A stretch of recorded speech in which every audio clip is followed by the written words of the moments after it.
पहले मरियम साहिबा को कह दें कि वो 5 का टोले में से कुछ एक तस्वीर, जो पहले हमें तस्वीरें दिखाई गई थी उसमें से एक तस्वीर गायब है।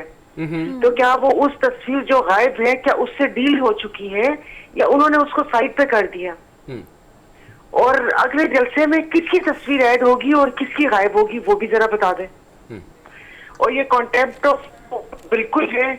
मुझे नहीं पता कि अदलिया क्यों एक वो कह रहे कि जजेस का तहफ़्फ़ुज़ नहीं कर पा रही कि कुछ अर्सा पहले एक सिर्फ पुकारा गया था किसी एडिशनल जज चौधरी साहबा को, जिसपे अतर मिनुल्लाह साहब ने एक्शन लिया था। तो अभी तो वो यहाँ पर सुप्रीम कोर्ट में तो अपने जजेस के खिलाफ एक्शन ले। बाकी पूछना यही था कि जो 5 के टोले में से जो तस्वीर गायब हुए वो बता दीजिए कि वो तस्वीर उन्होंने किस बुनियाद के ऊपर गायब की है। उन्होंने कहा है मरियम साहिबा ने कि 5 का टोला मौजूदा हालात का जिम्मेदार, साजिश असल में नवाज शरीफ के खिलाफ हुई है। अवाम को पता है बेंच फिक्सिंग हो रही है। ये इसकी तशरीह फरमाइए, मुझे समझ नहीं आई इस बात। अब तो देखिए देखते सुनते ही आ रहे हैं तशरीह, इसकी क्या मैं करूं कि वो अगर उनके हक में बयान आ गया तो फिर इसके बाद वो जजेस कानून की हिफाजत कर रहे हैं और उनके खिलाफ आ गया। और वो असल में ये जो भी साजिश हुई है ये इन 75 सालों से ये जो हम कीड़े मकोड़े अवाम है ना, ये उनके खिलाफ साजिश हुई है।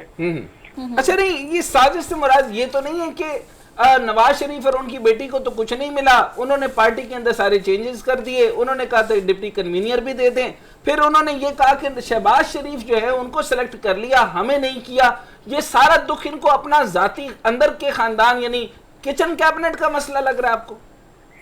तो जाहिर है ये शुरू से था ना कि मीम और शीम अलग हो गई हैं। और अब अगर अपनी हुकूमत होते हुए भी वो यहाँ पर ये इस चीज की दुहाइयां दे रही हैं कि बेंच फिक्सिंग होगी, तो ये बहुत हैरानी की बात है। हालांकि सबसे पहले पीएम हाउस मेंटर होने वाली भी वही थी और उसके बाद उन्होंने ला ताल्लुकी का इजहार कर दिया। नहीं, आपको क्या लगता है कि क्या चाहती थी जो नहीं मुमकिन हुआ? तो अब जो है वो एक तस्वीर कम करके, बिल्कुल आप ठीक कह रही हैं, क्योंकि बयानिया तो उनका यही था कि जनरल बाजवा साहब को भी ठीक ठाक रगड़ेंगे, और उन्होंने अब बाजवा साहब को माइनस कर दिया। अब फैज हमीद साहब को उन्होंने पकड़ लिया, तो इनको ये नहीं पता कि फैज हमीद साहब भी उतने ही लीथल साबित हो सकते हैं जितने अगर बाजवा साहब थे। तो उनकी तस्वीर माइनस करके इनको क्या फायदे होंगे?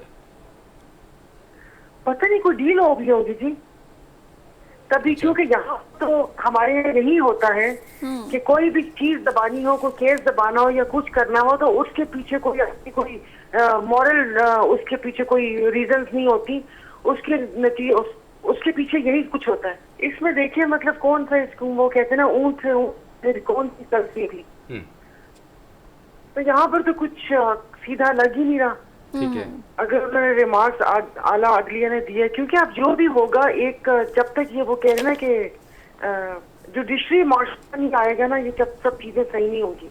जी नहीं, मैं मैडम ये पूछ रहा था, मैं आपसे दोबारा दोहरा देता हूँ, क्योंकि जब 9 रुकनी बेंच बनाया, और एक तो ये बताइए कि ये जो सुमोटो एक्शन लिया गया है अदालत की तरफ से, इसके बारे में फरमाइए।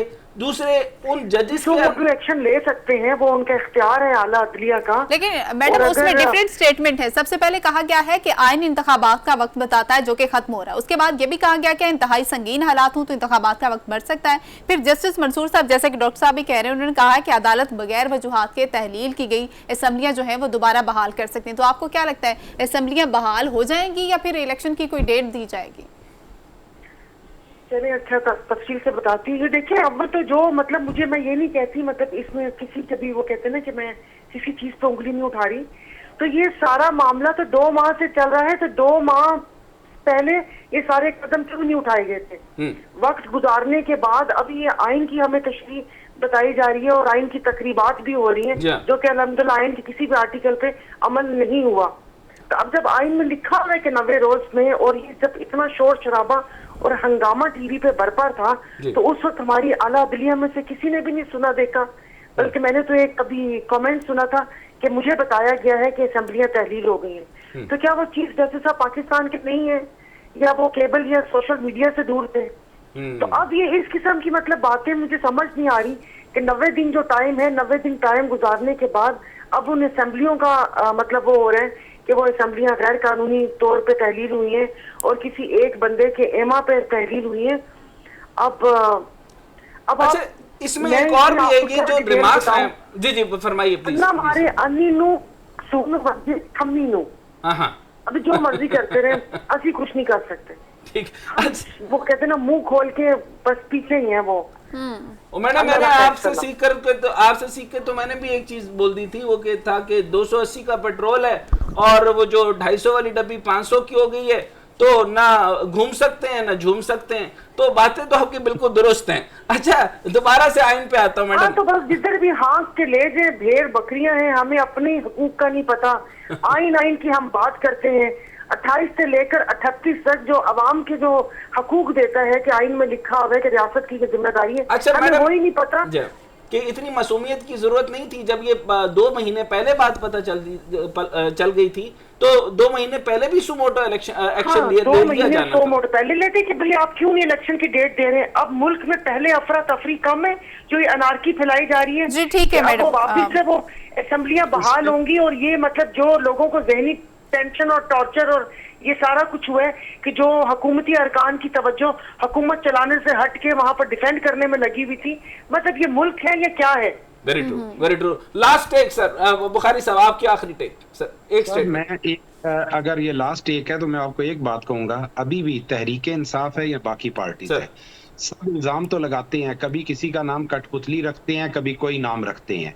ये आज भी उधर देख रहे हैं। अगर आज भी हमारे सियासतदान मेच्योरिटी का सबूत नहीं देंगे और कभी अदलिया के कांधों पे और कभी एस्टेब्लिशमेंट के कांधों पे ये मामलात लेकर चलते रहेंगे, तो ये मुल्क डिस्टेबलाइज होता जाएगा। बहुत शुक्रिया।